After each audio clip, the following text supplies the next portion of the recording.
It's your boy ConcertViz34, and I am going to review the second show of the John Mayer World Tour for 2019 in its second leg of the tour, which is now North America. So, great weekend. Went to Albany, went to Providence, and got back late last night through some of the worst roads in the country, which is back roads of Providence, Rhode Island, to get back to Connecticut. But I'm here. And we want to talk about this show. I want to give you some information. Let's compare what was new for night 2 versus night 1. Let's look at what was consistent and what was slightly modified. Now, I want to begin with some of the stuff that now we can tie down for what this show is going to be like. So if you're going to a show for this tour, this is roughly what you're going to get at your venue. All right? Around 7:30, what's going to happen is the lights are going to cut out between 7:30 and about 7:45. Both nights, guaranteed, the lights are going to cut down. That's a sign that they're getting ready to get on stage within a 15 to 20 minute time frame. So they're not going to be on, you hear that little scream, ah, and the lights cut. That's your sign that, hey, if you're getting a beer, if you're getting a shirt or whatever, you're talking to friends outside, time to get in. And then the show's going to start around 7:55-ish. Both nights they got around just a little before 8, give or take 5 or 8 minutes. The set break will be around 9 o'clock local time, okay? The set break for the first set is going to be quicker, and you're going to get a lot more music after that set break. But there's going to be from 9 to 9:30-ish. You're going to have a little bit of a break to walk around, stretch out, get some water, get some more food, and then set 2 will start a little after 9:30. And what was different for the Providence show is John Mayer actually got on Instagram Live, and I was in the concourse talking to my boy Nicky G. Shout out to him from the Lowell, Mass area. And you hear a scream from the crowd like he's coming back on stage. He pops on the screen and he's on Instagram Live. So maybe he's going to do that for more shows, is hop on Instagram Live and then just boom. He's interacting with fans that are there, fans that are not at the show, and he was promoting his tour right on the screens in between. So if you hear a scream about 10 minutes into the break or 5 minutes into the break, just know he's probably on Instagram Live. We'll see if he keeps that up throughout the tour. And the show ends around 11 o'clock both nights, around 10:55-ish both nights. That was it. So that's your time frame of what to expect. Now let's talk about some stuff that was interesting for this show that I want to get over here onto this review. So one of the cool things is John explains why there's not a Boston stop in not clear cut, but he kind of gives you some background. So there's a Providence show, but they always go to Boston. John went to school at Berkeley for a little bit before going and dropping out and just knowing he knew what he had to be a musician. And no Boston show, but John says, look, Woodstock Fest, Woodstock 50, whatever it's called, I've been making videos about it. That same weekend was the same weekend Boston had the open slots. So John said, well, I want to do the Woodstock 50 for my fellow Grateful Dead alum that are on Dead and Company's touring roster. But obviously that didn't work out. And he makes a joke about how it's probably not going to happen. And he made a joke about how his show has the permits, which is a moment you can find on my Twitter, and I may post it to YouTube at ConcertViz34 on Twitter. You can see that. But he explains that, look, I was going to do Woodstock the same weekend Boston had the open slot. So that's why all the Boston fans, there you go. He wanted to do that, and tight scheduling for this tour that's going to be traveling across the United States and Canada, and then beyond there to Europe and I believe South America. And then let's talk about some of the tour debuts, or TDs as we call it in the Dave Matthews Band community. Shout out to the D&B Almanac. So 12 songs that debuted in Providence that weren't played in Albany, and there's the first time they're played on tour. So we have Heartbreak Warfare, I Don't Trust Myself with Loving You, No Such Thing, Waiting on the Day, Paper Doll, Dear Marie, Walt Grace's Submarine Test, 1967, I believe it is. And then Queen of California and Fire on the Mountain. We'll get to that in a little bit. Those are the debuts. Song placements I want to talk about. Just a little bit of moving around. Guess I Just Feel Like ended set 2 in Albany, and it ends set 1 in Providence. So they're moving stuff around. I love that. I always say that with bands like the Dave Matthews Band. I love that if you move something around, it makes it fresher for people who go to multiple shows like me. And then you have Gravity. It goes from the set 2 closer, so the last song of set 2, to what I call the E1 spot, the first spot of the encore. And the acoustic, array at the beginning of set 2, that's what you're going to get at the beginning of every set 2 is an acoustic, little spot where he plays some stuff. It goes completely different songs. So he's not repeating any songs. And some nights you were seeing in 2017, he would repeat one song or have something that was similar. It looks like maybe this will be the trend this year. He's just, everything from last night, we're not playing. But who knows, because these are just the first 2 shows, so maybe he's practicing an array of things. The other thing about the acoustic songs is he had 3 full acoustic performances in Providence. So he had Walt Grace's Submarine Test, January of 1967, Your Body is a Wonderland, and Free Falling. Performances fully done. But when we go to the Albany show that I went to, there were 5 total 2 partials. You have a In Your Atmosphere without the second part. You have a Something's Missing without the second part. So around the same time, but you have 2 partials. Next thing I want to talk about is the stage. Thank you for those who have commented and were worried about the stage for shows where they're selling seats behind the stage. Providence was a sellout, and they had seats sold behind the stage. And someone asked that question. Thank you for asking. I forgot which person did, but thank you for asking that question. In Providence, there's only one little banner. You can check out my videos from Providence that I'm uploading right now still. The banner at the top has the main stuff that you can see John or see effects and different things, different music videos pop up as he's playing them.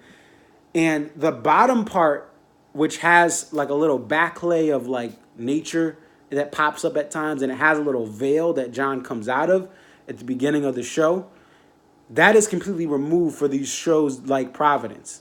So you will be okay if you're sitting behind the stage. I've sat behind stage at Madison Square Garden for Billy Joel, and I've sat side stage for a couple other concerts. It's really cool and unique. So if you're on a budget or you just want to get a ticket because it's sold out everywhere else in MSG, go behind the stage. It's very cool. It's not, obviously you're going to miss not seeing things head on, but still a very cool experience. So you'll be good with that.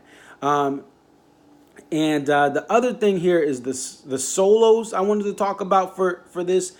John is doing more improv with the solos this tour than 2017, because I saw 2 shows in 2017, very similar solos, pretty standard stuff, even when he's doing these extended stuff that's not on the CD. This year is different. You look at like Slow Dancing in a Burning Room, it definitely sounded different than last night to a point. Then he gets to the main meat of the solos that he always does live, but he's doing more improv for stuff like that. And a couple other songs here that he had played last night, he's doing a little bit of variety. That's awesome, and that's from the more time he's had with the Dead. He was with the Dead in 17 when I saw him, but now that he's just been doing more of that, he feels a lot more confident in this improv for this tour. And that also bounces off to my next point. The first 2 shows have taught me the overall show flow is amazing with this tour. It's going to be fluid. It's going to be a balance of old and new, deep cuts and mainstream. So he's very confident in no matter what he's playing, you're going to get a great version of it. Not to say his shows haven't always been amazing, but sometimes you have show flow. You're like, that's a weird transition. No, he's playing this stuff boldly. He knows what he's doing. And 2 shows in, a lot of artists take a while to really turn up, and if this is his warm-up mode or his preseason mode or his first game of the season jitters, second game of the season jitters, he put on a heck of a show. What he did in these 2 shows, I've seen artists that have had to have a week or 2 on tour to get to this point. There's some rough cuts you hear earlier on the tour, and then you hear it 2 weeks, 3 weeks in, and it's fire. but he's fired from these first two shows. And I wanted to talk about some moments in the show that to me were awesome. So first is the changing outro. He did this in 2017, but he pulls a Meek Mill, okay? Meek Mill has a song, his intro to one of his albums. He's like, hold up, wait a minute. Y'all thought I was finished? Like, that's what he does on Changing. And it's just it's one of the best things I think he's added in years is this changing outro, reprise, whatever you want to call it. He ends this, it sounds like he's going to end the song. It goes down to nothing. It builds up and he does a second solo and kills it. That's a great moment. The other moment to me, I finally got Walt Grace. You see my other videos? Walt Grace's submarine test, January 1967. Your boy was chasing this.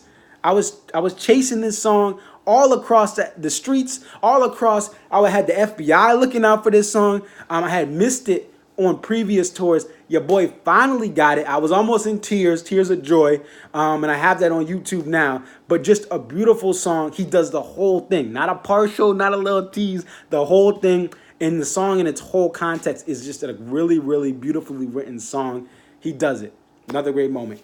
And then Your Body is a Wonderland whips it out. And this is what's different is he doesn't care anymore. John used to think, he worried about what people think. Who doesn't? I do at times. So he's like, look, at first I was like, I don't know if I want to do it. And he cut back on it. He said, look, I don't give a whatever. I'm playing this song. Yo, this was one of my first songs, horribly written. I'm playing it. And he played it, okay?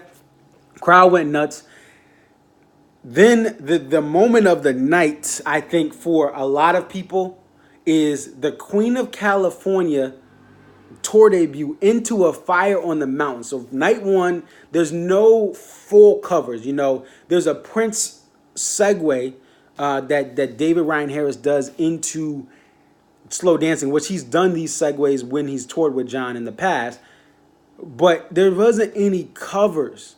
But now we get Free Falling is a cover that we get there in the acoustic, and now we get Fire on the Mountain. So he finishes up Queen of California. Every time he does this song, he goes from his acoustic to his electric, and he starts jamming. And he's alluded and had some stuff that sounds like Grateful Dead material in the past, and I think he's done this transition, Queen of California to Fire on the Mountain as well. But I finally caught it. And I was ecstatic, and you can see that video as well. I was like, okay, it's lit. As somebody who has grown to love the Grateful Dead, over the years, I didn't like them. 10 years ago, I listened. I'm like, what is this? I was like, huh? And then towards the Fare Thee Well era, I know that's recent for all the Deadheads. Something just clicked. Something clicked. And I was at a musical maturity level that was different. And I'm like, all right, John is playing this. And John played it. It was fire. Fire on the Mountain was fire. It burned down the house. It was already hot. The AC was failing. It was already hot in the venue. The AC was trying, but it couldn't keep up with the energy and the dancing. So this was the moment of the show. And it's going to be the nod to the Deadheads who are coming out to these shows that you will possibly get a Grateful Dead cover. Possibly. Again, first show, nothing. Second show, Fire on the Mountain. Maybe we'll get a Franklin's Tower. Maybe we'll get some. We're not getting you're not getting a Morning Dew or the 11. That's probably not happening. But you're gonna get something that's more of a. Even though the Dead, they don't have mainstream songs, but there's songs that are more commonly known than others. A Friend of the Devil, maybe. Who knows? I don't think you're getting a China Rider for all the Dead fans. Like, you're not getting that. I don't think you're getting that.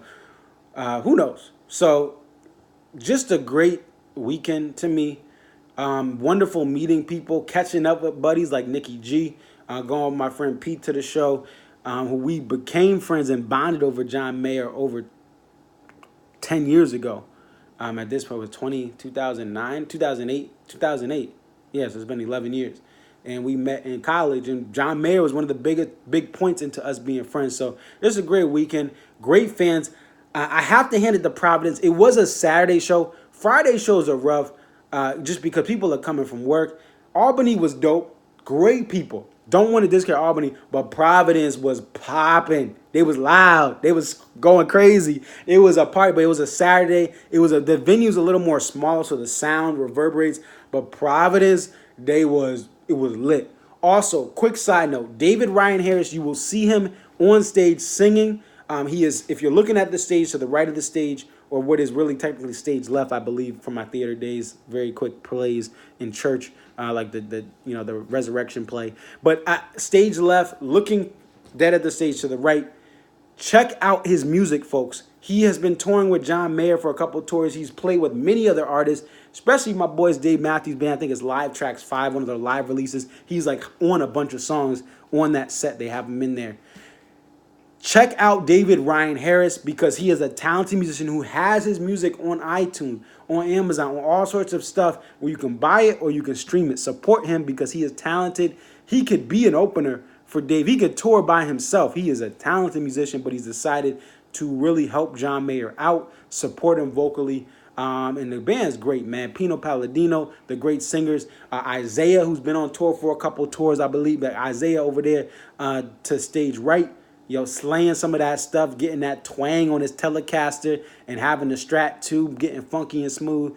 And those dancers, the dancers, they is like, I'm going to church right now. I'm about to go to church. They is like the choir, the sisters in the choir and the brothers in the choir who get that little move. They going to be moving. They going to be getting the little, as they singing Gravity, it's dope. It's a great show. I love this little lineup they have, and I love what John Mayer is doing, from the Grateful Dead, Dead and Company stuff, to his solo stuff, to everything in between on IG Live. John Mayer's legacy is going to be this. He was eclectic. There is no other person that could be on a Kanye West bonus track like Bittersweet Poetry and be on Chappelle's show and be doing country stuff. And like he was supposed to, the last time I was going to see him in Providence for the Born and Raised tour, he got his throat surgery. Casey Musgrave was going to be his opener. And look at where she is now. This is 2011. Yes, it was 2011 to 2012-ish. He was supposed to tour with Casey Musgraves. Like he touches country. And, he has the Dead and Company. He converted people. He saved souls of people who said, "Oh, John Mayer is trash. I don't like him." He converted deadheads to follow him, to come on and follow the world of Mayer. So that is his legacy, and it was clear tonight. And he has much more time left, Lord willing, on this earth. And I wish him peace and prosperity and greatness. But his legacy will be how eclectic he is, how diverse the show is. The people of all different races, even in a Providence, which isn't as diverse. Rhode Island and Massachusetts, they ain't that diverse. I live in Connecticut, I know, and it's not diverse either. But like just great people of different walks, like old, young people from seem like they may have been from other countries speaking. I heard a little bit of Portuguese and a little bit of French and a little bit of Spanish. Like it's beautiful. It's beautiful to see all these people come together for John Clayton Mayer. It's your boy Conserviz34. Thank you guys for watching. Like, comment, subscribe. If you got Cash App, the $ Conserviz34. I do this out of the kindness of my heart. I don't even have my channel right now. I don't get paid through YouTube. I just try to do this. So if you want to support the cause, I don't get, so there's no commercials. I don't have that, I haven't monetized my YouTube. So if you guys want to support so I can get better cameras, so I can go to more shows, so I can do other stuff, I can have better stuff to record live streams on, definitely donate to the Cash App there, $ Conserviz34. But that's it. It's 18 minutes. This is too long of a review.